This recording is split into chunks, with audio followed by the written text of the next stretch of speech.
Hermanos, la paz del Señor esté con ustedes. Ven, Espíritu Santo, danos tu gracia para llevar a la práctica lo que leemos y meditamos en la Sagrada Escritura. Amén. Llegamos al domingo número 26 del tiempo ordinario. Las lecturas de este domingo son la primera lectura de Amós 6, del 1 al 7, la segunda de la primera Timoteo 6, del 11 al 16, y el Evangelio de Lucas 16, del 19 al 31. Vayamos a la primera lectura. Amós el profeta echa en cara un doble pecado. Primero, el egoísmo del momento, y segundo, la injuria contra los pobres al hacer alarde de la opulencia. El profeta exhorta a la conversión, ya que los banquetes y las fiestas son sacrílegos.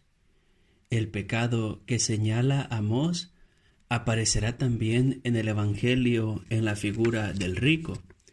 El texto de la segunda lectura de la primera Timoteo 6, del 11 al 16, en él Pablo escribe a Timoteo y le llama hombre de Dios, pues esa es la tarea del pastor, ser hombre de Dios, hacer presente a Dios, y le da varias indicaciones. Le invita a practicar la justicia y la piedad. Pablo agrega más cosas. Me detengo en estas dos ya que son las que resumen la relación con Dios y con el prójimo. La justicia expresa la relación con el prójimo y la piedad la relación con Dios. Además, le recuerda que tiene como meta conquistar la vida eterna a la que ha sido llamado. Cuando nosotros tambaleemos en la fe, cuando sintamos que la fe está un poco dudosa, pues leamos este texto y no olvidemos nunca que nuestra meta es el cielo. Fuimos creados para la salvación y la vida eterna, pero Dios a la fuerza no salva a nadie. El Evangelio de Lucas 16, del 19 al 31. Ya decía en la reflexión del domingo pasado que el capítulo 16 tiene como finalidad ver cómo está nuestra relación con el dinero y las cosas materiales, nuestra relación con Dios y con los demás. Es una exhortación entonces a ver en qué o en quién está anclado nuestro corazón o en quién está puesto nuestro corazón. La parábola del rico y de Lázaro es la que se nos presenta hoy. Veamos los personajes del Evangelio. Del rico no se dice nombre, de Lázaro sí. El Atzar, Dios ayuda, eso significa Lázaro. El rico se dice que posee mucho, se viste lujosamente y vive de banquete en banquete. El pobre lo único que posee son llagas y hambre, no tiene nada, y desea llenarse con las migajas que caían de la mesa del rico. Hay que aclarar, esta aclaración es importante siempre. No nos confundamos, el pobre no se salva por ser pobre, ni el rico se condena por ser rico. Se condena el que cierra su corazón a Dios y a los demás, el que pone su corazón en las cosas materiales, y se salva el que hace todo lo contrario. En el versículo 22 vemos que ambos mueren. La muerte iguala a todos, pero hay algo que cambia. El pobre es llevado por los ángeles al seno de Abraham. En la escatología judía, el seno de Abraham es el lugar donde descansan los justos, sería lo que nosotros hoy llamamos cielo.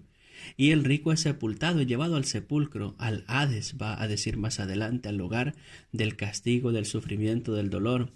En la escatología judía, este es el lugar del castigo, el lugar del impío, lo que nosotros hoy llamaríamos infierno.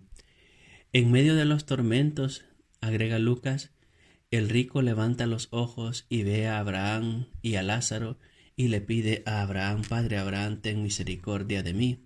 Fijémonos que el rico poseía muchos bienes, iba de banquete en banquete. El Lázaro no poseía nada, y ahora el verbo usado en el texto original en griego nos hace ver eso. El rico posee tormentos, castigos. El que creía poseerlo todo ahora solo posee miseria y sufrimiento. Y por eso, levantando los ojos, ve al padre Abraham y le pide que tenga misericordia de él.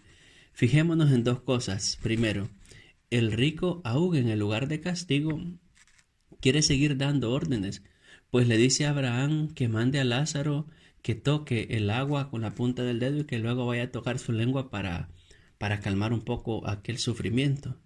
Este pobre hombre rico está tan acostumbrado al placer del momento que pide como grande algo que sabe que se acabará pronto. Esta es la realidad del pecado.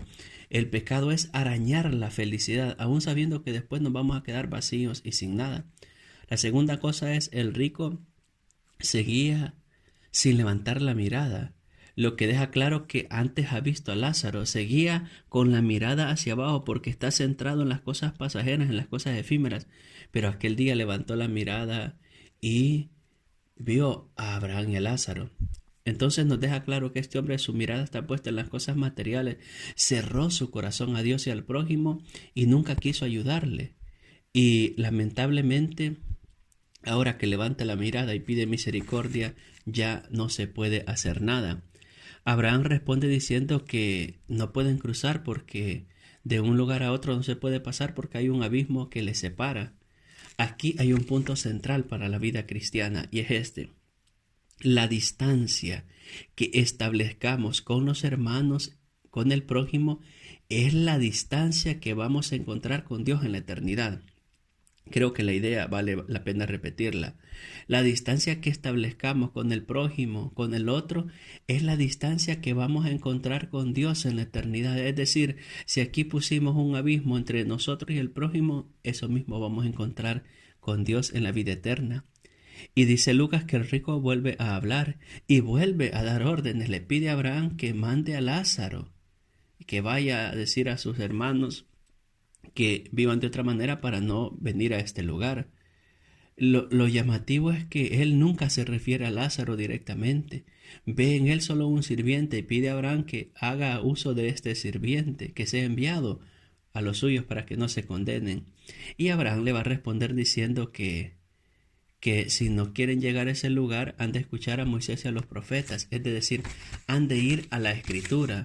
La conversión, por tanto, aquí se acentúa en el contacto con la palabra, que escuchen a Moisés, que oigan a Moisés y a los profetas. Es decir, hay que entrar en ese diálogo con la palabra para poder convertirse.